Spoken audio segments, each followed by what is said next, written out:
Hello students, की to success में आपका बहुत बहुत स्वागत है। आज हम लोग residential status and incidence of tax liability के बारे में पढ़ेंगे भाई।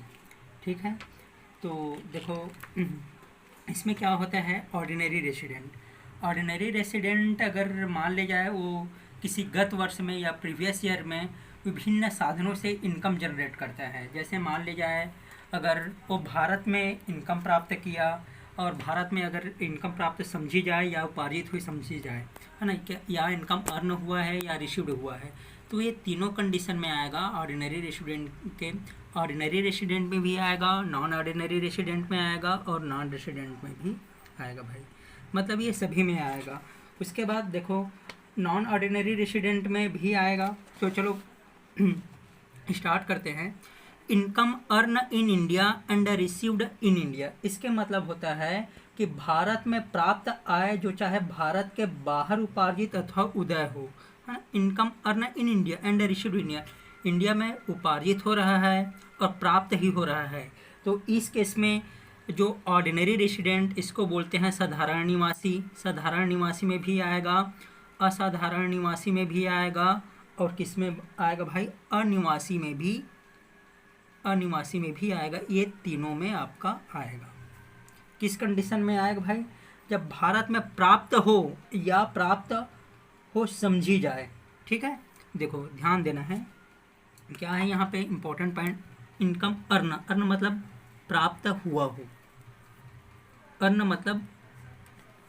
मतलब होता है उपार्जित या उदय, और रिसीव्ड मतलब क्या होता है, प्राप्त। अगर भारत में उपार्जित हुआ हो या उदय हुआ हो या प्राप्त हुआ हो तो तीनों केस में लेंगे। साधारण निवासी के केस में लेंगे, असाधारण निवासी के केस में लेंगे, अनिवासी के केस में भी लेंगे।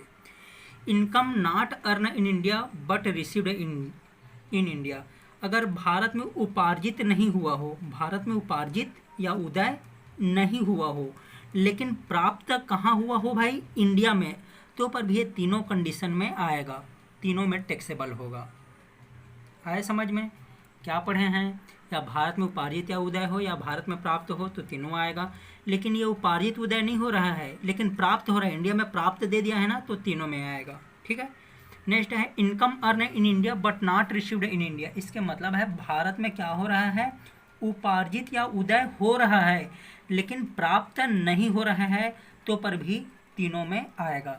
तो कॉमन चीज़ क्या पढ़े हैं भाई, भारत में या तो उदय हो या अर्न हो या रिसीव्ड हो, ये शब्द दे दिया हो, तो ये तीनों कंडीशन में टैक्सेबल होगा। ऑर्डिनरी रेसिडेंट में, नॉन ऑर्डिनरी रेसिडेंट में और नॉन रेसिडेंट में, अनिवासी के केस में।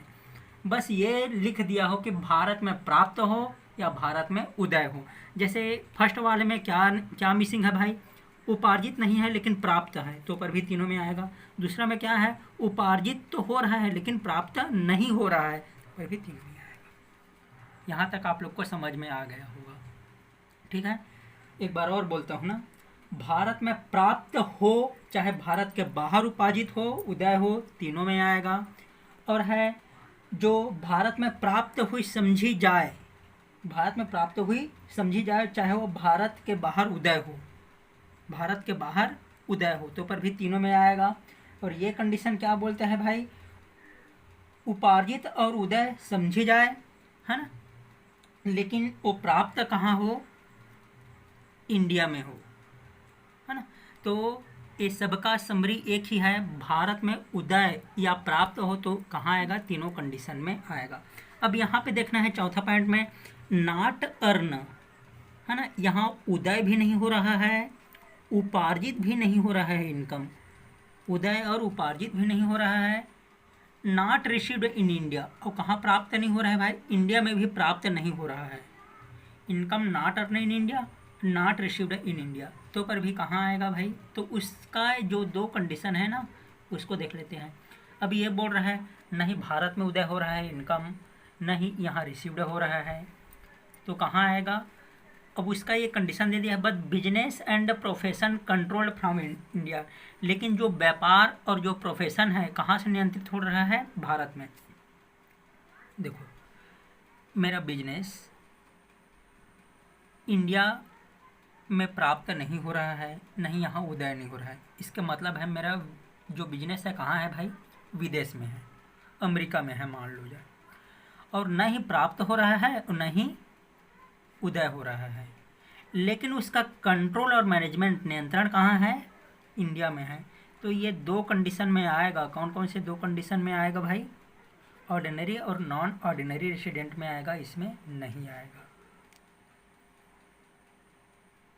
ठीक है भाई। Business and profession not control, अगर कंट्रोल नहीं हो रहा है इंडिया से तो एक में ही आएगा, इसमें और इसमें टैक्सेबल नहीं होगा। देखो ध्यान से सुनना, फिर से मैं रिवाइज करता हूँ। मेरा बिजनेस है भाई, मेरा बिजनेस यहाँ उपार्जित है और यहीं प्राप्त हो रहा है। मेरा बिजनेस दिल्ली में है, वहीं से उपार्जित हो रहा है, वहीं प्राप्त हो रहा है, तो तीनों कंडीशन में टैक्सेबल होगा। अब जो मेरा बिजनेस है ना, यहाँ से उपार्जित नहीं हो रहा है इंडिया से, लेकिन प्राप्त कहाँ हो रहा है, इंडिया में। उपार्जित तो नहीं हो रहा है लेकिन प्राप्त हो रहा है इंडिया में, तो ये तीनों कंडीशन में आएगा मेरे भाई, ये तीनों कंडीशन में आएगा। थर्ड कंडीशन, यहाँ तो मेरा बिजनेस फिर दिल्ली में है, चलो मुंबई में है मेरा बिजनेस, लेकिन उपार्जित हो रहा है लेकिन प्राप्त यहाँ नहीं हो रहा है इंडिया में, तो पर भी तीनों में आएगा। तो कंडीशन क्या समझे, भारत में उदय या प्राप्त कहीं भी लिख देगा ना तो तीनों में आएगा। और चौथा कंडीशन क्या बोल रहा है, न ही मेरा बिजनेस यहाँ उपार्जित या उदय हो रहा है, न ही वहाँ से कुछ मिल रहा है, वहाँ से इंडिया से प्राप्त नहीं हो रहा है, दोनों कंडीशन में नॉट है। लेकिन उसका जो कंट्रोल और मैनेजमेंट है ना वो कहाँ है, भारत के पास है, तो दो में आएगा। अगर उसका कंट्रोल और मैनेजमेंट ना भारत के पास नहीं है ना तो ओनली एक में ही टैक्सेबल होगा। मैं प्रैक्टिकल क्वेश्चन बताऊंगा तो डिटेल में समझ में आएगा भाई। ठीक है, एक और है, other source income not earn and not received in income. अगर कोई भी सोर्स के इनकम जो भारत में प्राप्त नहीं हो रहा है, नहीं यहाँ उपार्जित हो रहा है, तो सिर्फ किस में आएगा, एक में ही आएगा, इसमें और इसमें नहीं आएगा। पास्ट अनटैक्सेड फॉरेन इनकम, ठीक है भाई, इसके मतलब होता है पूर्व वर्षों में भारत के बाहर प्राप्त, ये भी एक, ये तो किसी में नहीं आएगा क्योंकि पूर्व वर्ष का क्या हो गया है, टैक्सेबल हो गया है। और एक और बोल देता हूँ, जो हमारा डिविडेंड है, एग्रीकल्चर इनकम है, ठीक है,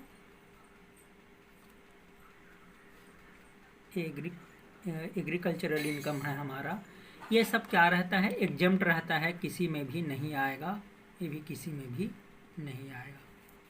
तो मैं एक बार समरी बता रहा हूँ, ध्यान से सुनना। भारत में उपार्जित हो या प्राप्त हो, तीनों में आएगा। भारत में उपार्जित नहीं हो लेकिन प्राप्त हो रहा है तो पर भी तीनों में टैक्सेबल होगा। अगर भारत में उपार्जित हो रहा है लेकिन प्राप्त नहीं हो रहा है तो पर भी तीनों में आएगा। चौथा, न ही भारत में उपार्जित या उदय हो रहा है इनकम, न ही प्राप्त हो रहा है, लेकिन कंट्रोल और मैनेजमेंट,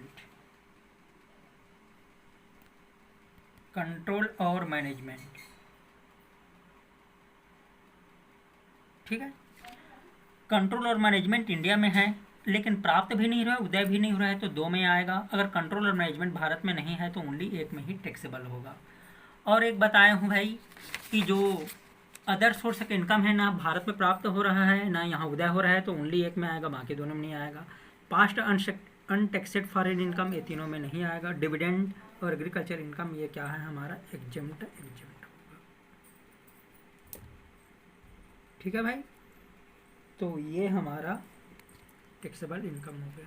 अब हम एक क्वेश्चन देखते हैं भाई, है ना, क्वेश्चन को सॉल्व करेंगे तभी समझ में आएगा, है ना।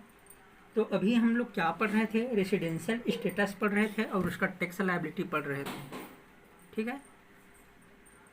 एक और समरी को याद रखना, बार बार बोल रहा हूँ, भारत में प्राप्त, रिसीव्ड अर्न उपार्जित कहीं पर भी दिया हो ना तो तीनों में टैक्सेबल होगा। जो बिजनेस कंट्रोल और मैनेजमेंट हो रहा है भारत में हो रहा है ना तो भी तीनों में आएगा, लेकिन प्राप्त बाहर में हो रहा है, अर्जित भी बाहर में हो रहा है, लेकिन कंट्रोल यहाँ है तो दो में टैक्सेबल होगा, रेसिडेंट और नॉन ऑर्डिनरी रेसिडेंट। ठीक है भाई। चलो हम लोग एक क्वेश्चन देखते हैं तो सभी कॉन्सेप्ट क्लियर हो जाएगा। ध्यान से देखना है क्वेश्चन। ठीक है, क्वेश्चन को आप सब लोग स्क्रीनशॉट कर लीजिए भाई, है ना। ये है हमारा क्वेश्चन।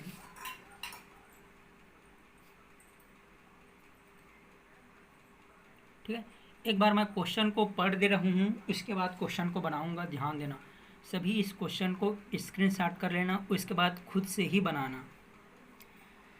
श्री नरेश शर्मा की गत वर्ष 19-20 की आय निम्न प्रकार है। Following the particular of income of Shri Naresh Sharma.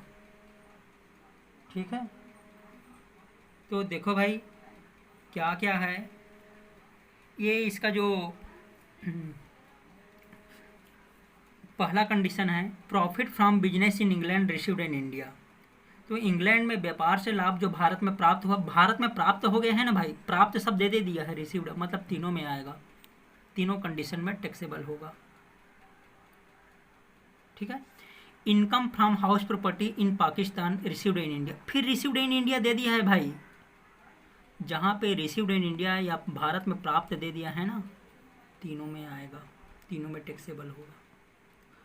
Bangladesh में मकान संपत्ति से आए वहीं एक बैंक में जमा किए। अब कहाँ है भाई ये, है ना, income from house property in Bangladesh deposit in bank there. अब है जो हाउस प्रॉपर्टी कहाँ है, बांग्लादेश में है, और वहीं के बैंक में डिपॉजिट कर दिया, मतलब वहीं मेरा इनकम उपार्जित हो रहा है और वहीं जमा कर दिया, तो ओनली किस में आएगा भाई, एक में ही आएगा। चौथा है, profit from business in Indonesia deposit in bank there but this business is control of India. अब देखो वहीं प्राप्त हो रहा है, वहीं उपार्जित हो रहा है, लेकिन कंट्रोल और मैनेजमेंट कहाँ हो रहा है, इंडिया में, तो कितना में आएगा, दो में आएगा। ठीक है, नेक्स्ट है पांचवा point, income accrued in Bhopal but received in Singapore. तो देखो ये उपार्जित कहाँ हो रहा है भाई, भोपाल, भोपाल कहाँ है, इंडिया में है, तो ये तीनों में आएगा। हालांकि प्राप्त कहाँ हो रहा है, बाहर में। बार बार बोल चुका हूँ, प्राप्त भारत में हो या उपार्जित भारत में हो, तीनों कंडीशन में आएगा। भारत में व्यापार से लाभ, ये भी कहाँ है, भारत में, तीनों में आएगा।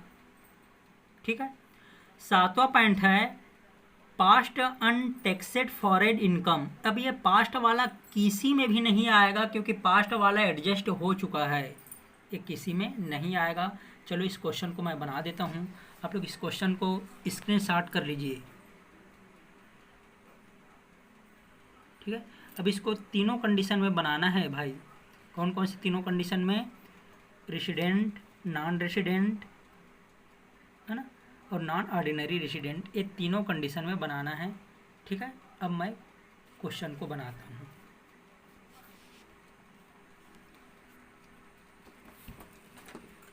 ध्यान से देखना है।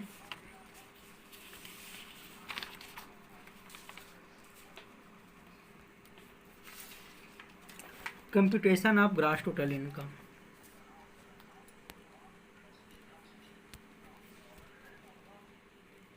कंप्यूटेशन ऑफ ग्रॉस टोटल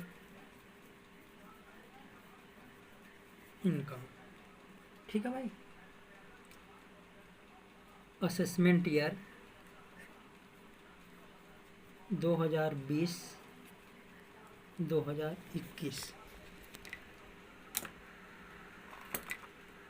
ध्यान से देखना है।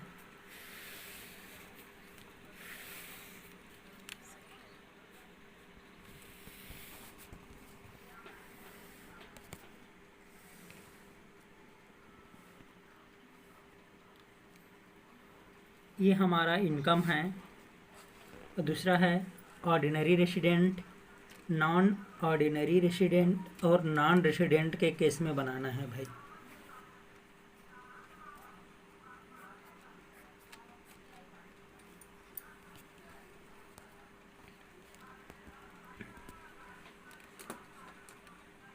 चलो देखो, ध्यान से देखते जाना है। फर्स्ट था प्रॉफिट फ्रॉम बिजनेस, प्रॉफिट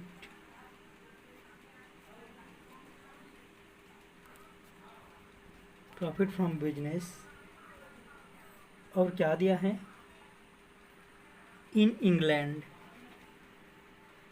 ठीक है।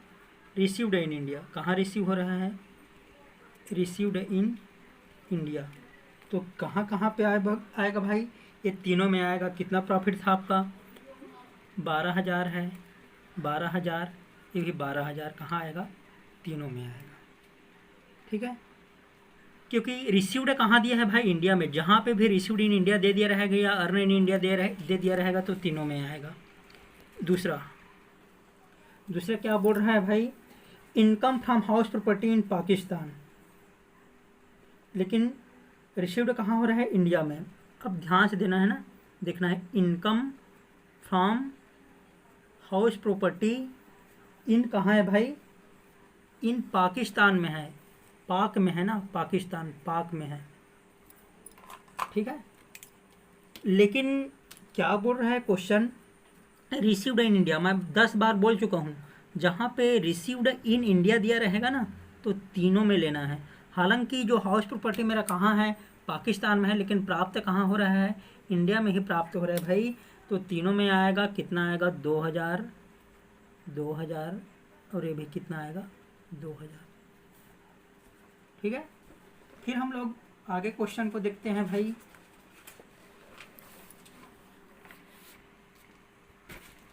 आगे देख लेते हैं ना, तीसरा पॉइंट क्या बोलता है, income from house property, income from house property in Bangladesh, कहाँ है भाई, बांग्लादेश में है, ठीक है। ये बांग्लादेश में है ना, ध्यान देना है, कहाँ है ये, बांग्लादेश में है। लेकिन वही डिपॉजिट कर रहा है, कहाँ डिपॉजिट कर रहा है, डिपॉजिट देयर। अगर मान लीजिए यही डिपॉजिट इंडिया में करता है ना, या प्राप्त इंडिया में होता तो तीनों में आता, लेकिन बांग्लादेश में ही इनकम प्राप्त हो रहा है, वहीं डिपॉजिट कर रहा है, तो ओनली किस में आएगा, एक में ही आएगा, ठीक है। ओनली किस में आएगा भाई, एक में ही आएगा। तो यहाँ पर टैक्सेट किस में होगा, एक में होगा, जो कि कितना है, 4,000। फोर्थ देखो, फोर्थ क्या है हमारा, profit from business in Indonesia, ठीक है। प्रॉफिट फ्रॉम बिजनेस कहाँ है भाई, इन इंडोनेशिया में है, ठीक है। कहाँ है, इंडोनेशिया में है, और वहीं क्या रहा है, हो रहा है डिपॉजिट देयर, वहीं डिपॉजिट कर रहा है। बिजनेस भी कहाँ है, इंडोनेशिया में, वहीं डिपॉजिट कर रहे हैं। लेकिन कंट्रोल कहाँ है, कंट्रोल नियंत्रण कहाँ है भाई, कंट्रोल इन इंडिया, तो इंडिया में कंट्रोल हो रहा है ना, तो कितना में आएगा, 2 में आएगा, है ना। वहीं प्राप्त हो रहा है, वहीं डिपॉजिट हो रहा है, लेकिन कंट्रोल कितना, कंट्रोल इंडिया में हो रहा है, तो इसी कारण कितना में आएगा, 2 में। कितना है, 5,000 और 5,000। मैं क्वेश्चन के समय सबको मैं बता चुका हूँ, डिस्कस कर चुका हूँ भाई। नेक्स्ट है income accrued in Bhopal but received in Singapore. ध्यान देना है ना, इनकम कहाँ उपार्जित हो रहा है, इनकम आपका एक्रूड हो रहा है। एक्रूड या अर्न शब्द दे दिया रहेगा ना तो इंडिया में ही आएगा, एक्रूड इन भोपाल, और भोपाल कहाँ है, इंडिया में है। तो लेकिन रिसीव्ड कहाँ हो रहा है भाई, रिसीव्ड हो रहा है इन सिंगापुर, ठीक है। तो ध्यान देना है, भारत में क्या हो रहा है, ये उपार्जित या उदय हो रहा है। हालांकि प्राप्त कहाँ हो रहा है, सिंगापुर में। भारत में या तो उपार्जित या उदय शब्द दे दिया रहेगा या रिसीव्ड दे दिया रहेगा, है ना, अप्रूव्ड दे दिया रहेगा। तो पर भी कहाँ आएगा, तीनों में आएगा। मैं बता चुका हूँ, बार बार बताने का ज़रूरत नहीं है। ठीक है भाई। अब हम लोग आते हैं सिक्स्थ पॉइंट में। सिक्स्थ पॉइंट क्या बोलता है, profit from business in India. Profit from business in India. अब इंडिया में है भाई बिजनेस, ठीक है, तो इंडिया में है तो तीनों में आएगा, इसमें तो कोई डाउट नहीं है। 15,000, 15,000 और कितना है, 15,000। लास्ट पॉइंट है भाई हमारा, पास्ट अनटैक्सेड फॉरेन इनकम। ये पास्ट वाला किसी में नहीं आएगा, अनटैक्सेड फॉरेन इनकम, भूत या फॉरेन वाला किसी में नहीं आएगा। ठीक है भाई, तो किसी में नहीं आएगा, तो इसमें क्या करना है, नील नील, और इसमें भी क्या करना है, नील।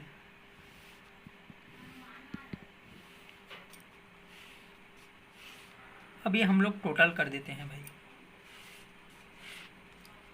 तो रेसिडेंट के हैंड में ग्रास टोटल इनकम लिखते हैं इसको, ग्रास टोटल इनकम। तो रेसिडेंट के हैंड में कितना आएगा, 12, 2, 14, 14, 4, 16, 16, 5, 19, 19 और 6, 25, अब 25 और 15 कितना हो, 25 और 15 एक बार और जोड़ देते हैं ना, 12, 2, 14, 14, 4, 18, 18, 5, 23 और 23 और 6 कितना होता है, 29, 29 और 15, 44,000। तो 44,000 टोटल आपका ऑर्डिनरी रेसिडेंट का इनकम होगा। 12, 2, 14, 14, 5 कितना होता है, 19, 19 और 6, 25 और 25 और 15 कितना होता है भाई, 40,000। ये 40,000 नॉन ऑर्डिनरी रेसिडेंट के केस में टैक्सा होगा। 12, 2, 14, 14, 6, 20 और 15, 35,000। 35,000 आपका अनिवासी नॉन रेसिडेंट के केस में टैक्सेबल होगा भाई। तो इस क्वेश्चन को बहुत ध्यानपूर्वक समझना है, जो समझाया हूँ इसको बहुत ध्यानपूर्वक समझना है। देखो 2 मिनट में मैं रिविजन समरी कर देता हूँ भाई, है ना, रिवाइज कर देता हूँ 2 मिनट में। समरी ये है, अगर भारत में अर्न या रिसीव्ड दे दिया है तो तीनों में आएगा। अब भारत में उपार्जित नहीं हो रहा है लेकिन रिसीव्ड दे दिया है तो पर भी तीनों में आएगा। भारत में अर्न या रिसीव्ड दे दिया रहेगा, सभी में टैक्सेबल होगा। अगर भारत में अर्न नहीं हो रहा है, रिसीव भी नहीं हो रहा है, लेकिन कंट्रोल यहाँ से हो रहा है। अगर मान लीजिए मेरा बिजनेस कहाँ है, विदेश में है, जापान में है, वहीं उपार्जित हो रहा है, वहीं रिसीव्ड हो रहा है, लेकिन कंट्रोल मैं भारत से करता हूँ, तो किस में आएगा, 2 में आएगा। 2 में टैक्सेबल होगा, नॉन रेसिडेंट में नहीं होगा। अगर मान लीजिए मेरा जो बिजनेस है ना जापान में ही है, वहीं से कंट्रोल हो रहा है, वहीं रिसीव्ड हो रहा है, वहीं उपार्जित हो रहा है, वहीं एक्टिव हो रहा है, सब कुछ वहीं हो रहा है, तो ओनली एक में आएगा, ऑर्डिनरी रेसिडेंट के केस में, है ना। अनटैक्सेड वाला किसी में नहीं आएगा भाई, पास्ट अनटैक्सेड वाला किसी में नहीं आएगा क्योंकि उसका टैक्सेबल हो चुका है। जो भी अदर सोर्स का इनकम जो भी प्राप्त हो, विदेश में प्राप्त हो और विदेश से ही अगर रिसीव हो, वो सिर्फ ऑर्डिनरी में आएगा, बाकी किसी में नहीं आएगा। और डिविडेंड, एग्रीकल्चर वगैरह इनकम दे दिया रहेगा, मैरिज वगैरह का, तो किसी में नहीं आएगा। ठीक है भाई, थैंक यू दोस्तों। वीडियो को लाइक एंड शेयर ज़रूर कीजिए। Thank you.